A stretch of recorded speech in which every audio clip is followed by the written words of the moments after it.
Welcome to A Day in the Life of Compass PD. I'm Dr. Carrie Hepburn, and I am working on a resource audit for a school district, kind of analyzing the information. And I thought that it might be really helpful for you to see the process and think about how you could add this in your current audit of your resources.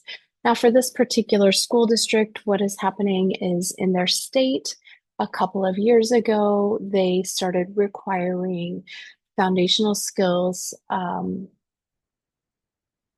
Teachers were required to receive learning regarding the foundational skills students need to become readers.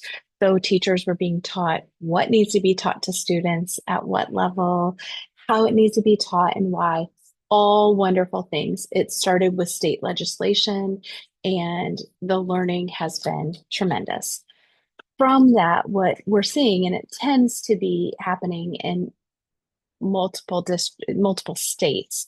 So we're seeing it across the states that we serve in the United States. Not only is it that the learning is required, which we believe that the learning should be required and all teachers need this information. There's also expectations around the types of resources that districts need to purchase for literacy, and that they need to be aligned with structured literacy. And some states are tying funding to those specific resources. So in this particular district, they've done the learning and they purchased the resource, and that resource was purchased a couple of years ago. However, they're still seeing some issues. They're still having concerns regarding their students. And so we're trying to dig deep and make a plan to support them with that. So what I'm doing today is I'm going to show you how we need to also look at the state standards and think about how is this resource supporting how we are graded as an organization, which is how are students doing on the state standards, right? And again, that that may or may not be right, and we may or may not agree with that, but it's the current reality. So I'm going to take you through this process and hopefully you find it helpful. Let's start by sharing my screen really quickly.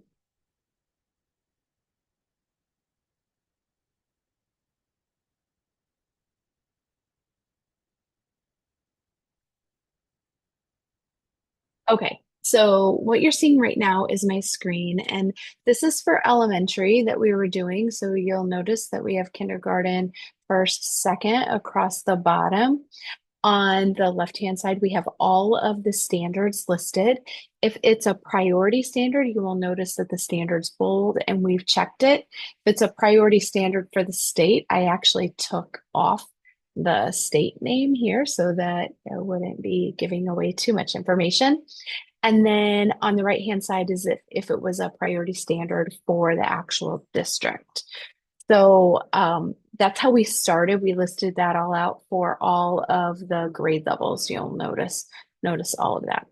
Then what we did was we listed out the units across the year that would be taught that using their resource and its alignment to their state standards.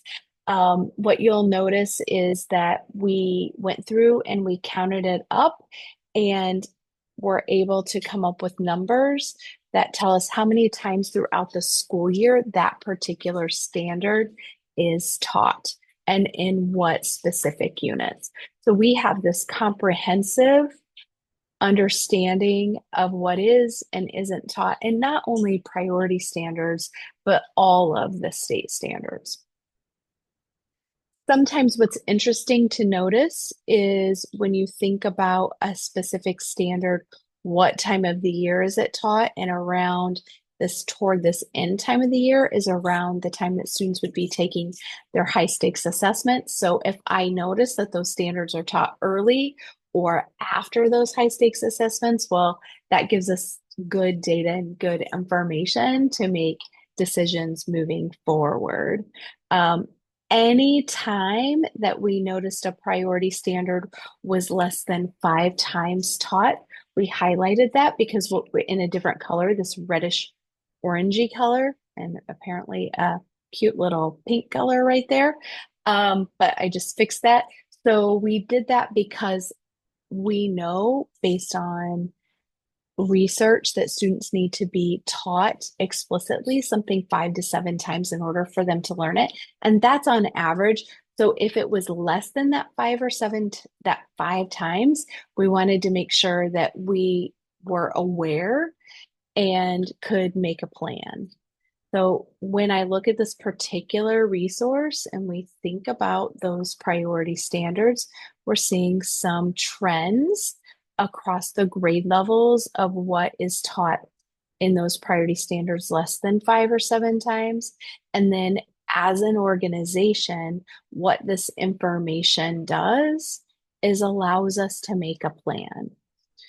This is why we really want to encourage districts not to just purchase a resource and assume that with the learning and the resource that it's going to fix all of our literacy problems. As you can see, this is an approved resource by the state. It's a resource that is aligned with structured literacy, especially, based on what the state has done regarding their research and with their publishers. This would be a resource that is green on What Works Clearinghouse.